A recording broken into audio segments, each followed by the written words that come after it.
Masayoshi Son was born on August 11, 1957, in the small city of Tosu, Saga Prefecture, on Japan's southern island of Kyushu, into a family of ethnic Koreans who had emigrated during Japan's colonial rule of the Korean Peninsula. Because Koreans in post-war Japan were relegated to second-class legal status, his parents registered him under the Japanese surname Yasumoto and concealed their heritage to spare their children the routine discrimination that barred many Zainichi Koreans from jobs, mortgages, and mainstream schools. The family ran a modest pig farm and then a roadside eatery. Son spent his earliest years cleaning tables and hauling buckets of feed before dawn. He later recalled that the juxtaposition of poverty and the neon glow of Shinkansen bullet trains that thundered past Tosu created a cognitive dissonance that made technological progress feel both intimate and unreachable. And that contradiction ignited the restless ambition that would define his life. At 16, he fixed on the idea that proximity to the frontier of innovation, not elite birth, determined destiny. He cold-called Den Fujita, the legendary founder of McDonald's Japan, and begged for 5 minutes of counsel. Fujita advised him to immerse yourself in English and computers. Those will be the levers of the next era. Son took this as gospel. He persuaded his high school principal to let him leave class for 3 weeks, flew alone to California armed with a pocket dictionary, and toured random prep academies until he secured admission to Saremont High School near San Francisco. By day, he crammed English vocabulary. By night, he dissected popular electronics magazines at the Daly City Public Library, translating transistor symbols into kanji in a worn notebook. Son matriculated at Holy Names University in Oakland, transferred to the College of San Mateo, and ultimately to the University of California, Berkeley, where he majored in economics, but devoted most waking hours to the campus microcomputer lab. He set a private quota of inventing at least one new product idea every 24 hours. After hundreds of dead-end sketches, contact lens vending machines, portable ramen boilers, he hit upon a pocket-sized multilingual electronic translator using a Hitachi-made CPU and 16-kilobyte EPROM. With student loans as seed money, he ordered chips from Newark Electronics, hand-soldered 30 prototypes in a dorm kitchenette, and cold-called Char Corporation, bluffing that he had a line of Silicon Valley venture backers. Sharp executives were so impressed they bought the design outright for roughly US $ 1.7 million in 1979. Son dropped out of Berkeley, telling professors he would return after changing the world. With the Sharp proceeds, he founded Unison World in 1980, a short-lived firm that imported used Pac-Man machines to North American arcades. He sold Unison at a small profit, returned to Japan at age 24, and in September 1981 launched a software wholesaler named SoftBank, short for Software Bank, capitalized at 1 million yen in a cramped Fukuoka apartment with 2 part-time assistants. At a time when Japan's PC industry fixated on NEC hardware, Son wagered that the scarcity of packaged software would become the sector's choke point.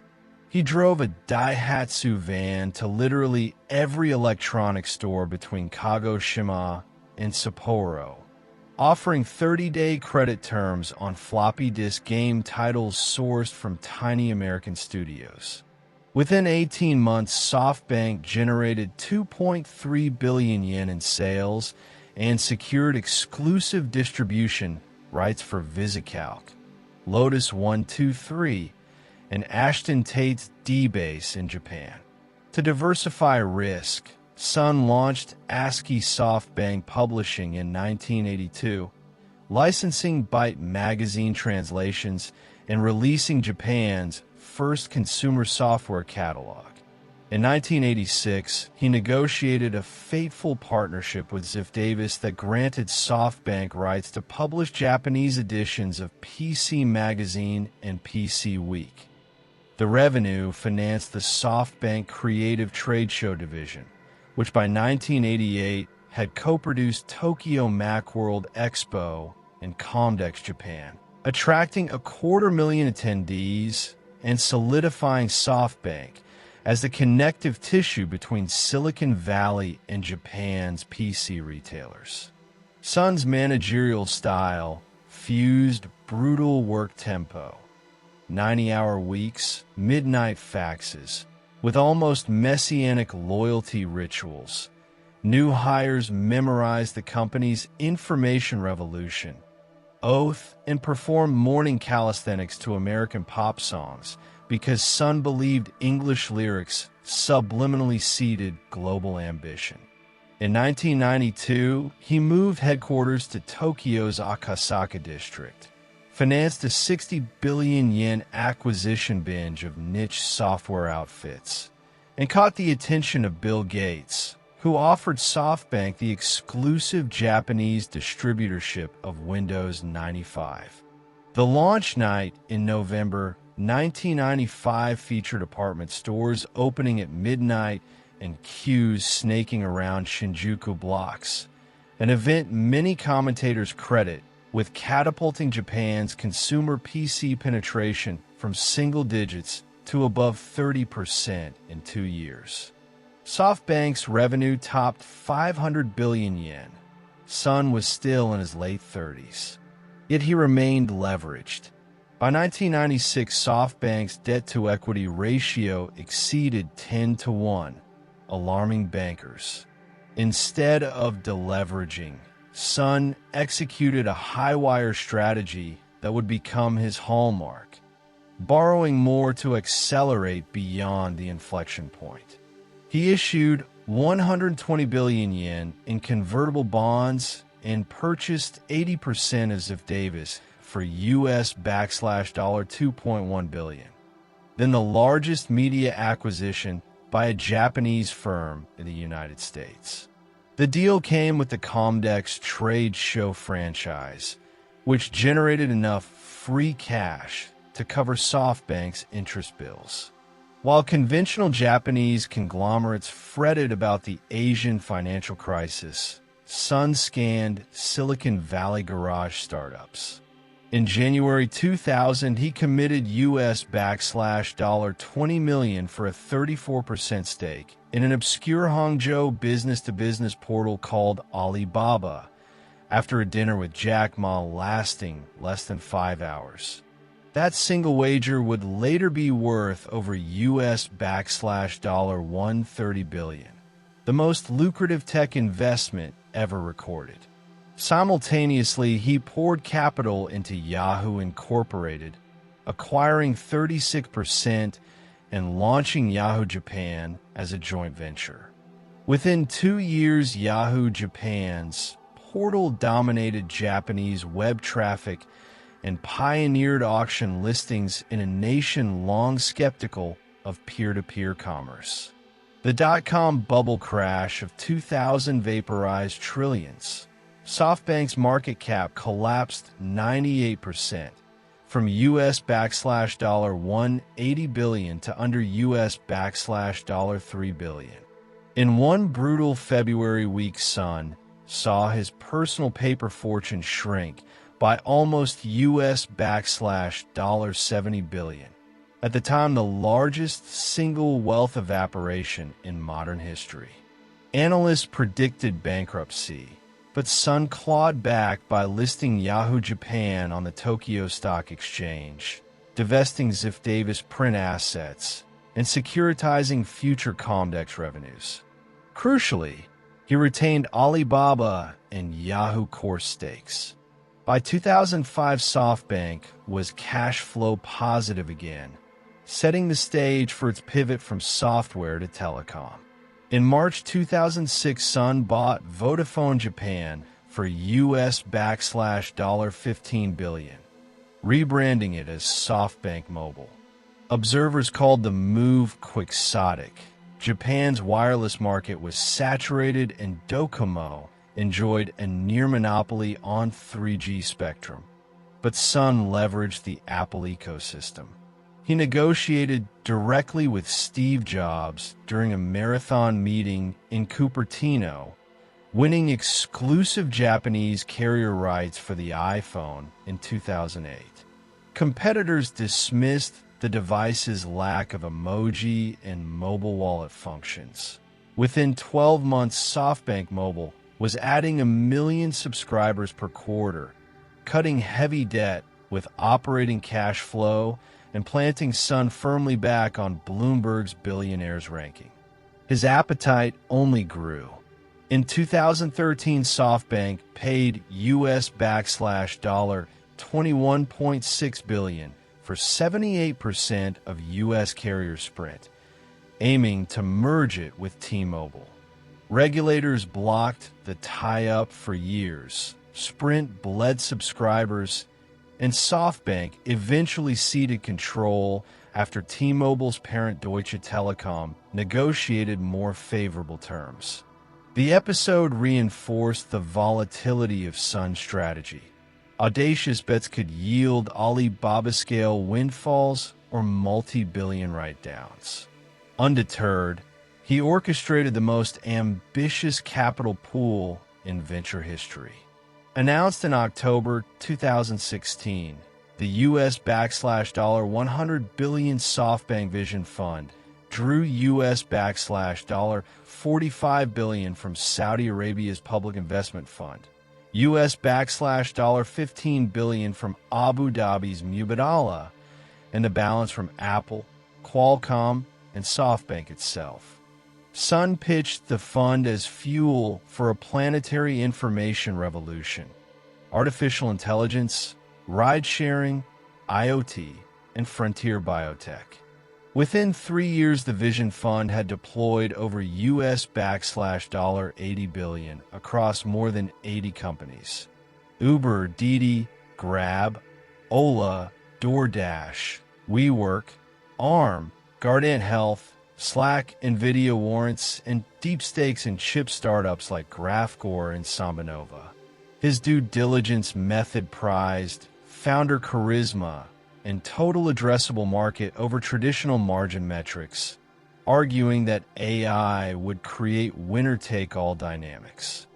The strategy produced spectacular markups. Guardant quadrupled, DoorDash soared, but also notorious misfires. The most public was WeWork. SoftBank invested over $10 billion into Adam Neumann's co-working empire, at one point valuing it above $47 billion. A failed 2019 IPO exposed governance lapses, forcing SoftBank to book losses exceeding $6 billion, and to pay Neumann a controversial exit package. Son publicly apologized, admitting that the size of my big dreams was perhaps too large.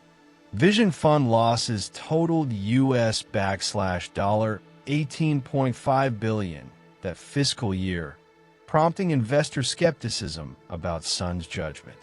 Yet when COVID-19 struck, Vision Fund's bets on DoorDash, Kuang, and Auto One delivered windfall gains at IPO, swinging SoftBank to a record $45 billion profit in fiscal 2020. Beyond Finance, Son nurtures a public philosophy of humanity's exponential uplift. After the Fukushima Daiichi nuclear disaster in 2011, he pledged 100 billion yen of personal wealth to renewable energy, founding SB Energy to build gigawatt-scale solar arrays across Japan and India. He championed the Asia Supergrid, an ambitious plan to link Japan, China, Mongolia, South Korea, and Russia via high-voltage DC lines transmitting wind and solar power from the Gobi Desert to Tokyo Bay. Although geopolitical tensions slowed the project, SB Energy now operates over 9 gigawatts of renewables and is piloting grid-scale battery storage in Hokkaido. Son's roadmap for SoftBank stretches 3 centuries, literally. In 2010, he unveiled a 300-year plan forecasting the rise of sentient robots, human longevity breakthroughs, and interplanetary networks. He invested in Pepper, a social humanoid robot built by Aldebaran, later SoftBank Robotics, and bought Boston Dynamics from Google only to sell it to Hyundai in 2020 after realizing humanoid locomotion remained capital-intensive. More recently, he doubled down on semiconductors, acquiring ARM Holdings in 2016 for $31 billion and filing for its 2023 re-IPO in New York and London, a listing that restored tens of billions in unrealized gains to SoftBank's balance sheet. Personally, Son cultivates a paradoxical image, a devout Buddhist who quotes Sun Tzu at board meetings, an obsessively frugal eater rumored to subsist on convenience store onigiri during due diligence roadshows while touring the world in a $60 million Gulfstream G650.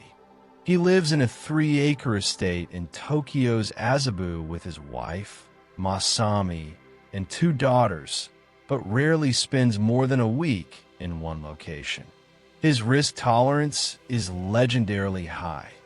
He forecasts scenarios on whiteboards titled Happiness Graph and draws V-shaped recoveries regardless of intervening cliffs. When critics sneered that Vision Fund was a bubble amplifier, he retorted that numbers follow dreams, not the other way around. In 2022, SoftBank's debt ballooned again as rising rates hammered tech valuations. Son responded by unwinding most of SoftBank's equity derivatives on Alibaba, raising $35 billion in cash, and slashing new Vision Fund deployments to preserve liquidity. By early 2024, he announced Vision Fund 2's portfolio had turned cash flow positive on a cumulative basis. He also hinted at a future Vision Fund 3 focused entirely on artificial general intelligence algorithms and quantum-secure computing hardware, citing a belief that the singularity will arrive before I die. Masayoshi Son's arc defies easy categorization. A Zainichi outsider who became Japan's richest man, a software wholesaler turned telecom baron, a gambler whose losing bets may exceed the GDP of small nations, yet whose winning bets dwarf any single venture investor's track record. He calls himself a crazy guy with a big mouth, but his craziness is systematized. Maximize optionality, leverage heavily into it, and trust compounding network effects to outrun debt. In private, he sometimes recites a Zen koan: leap and the net will appear. Whether the net is woven of Alibaba stock, ARM chips, or Saudi petrodollars, Son's life is a testament that sometimes in technology and in finance, the leap itself creates the net, one audacious thread at a time.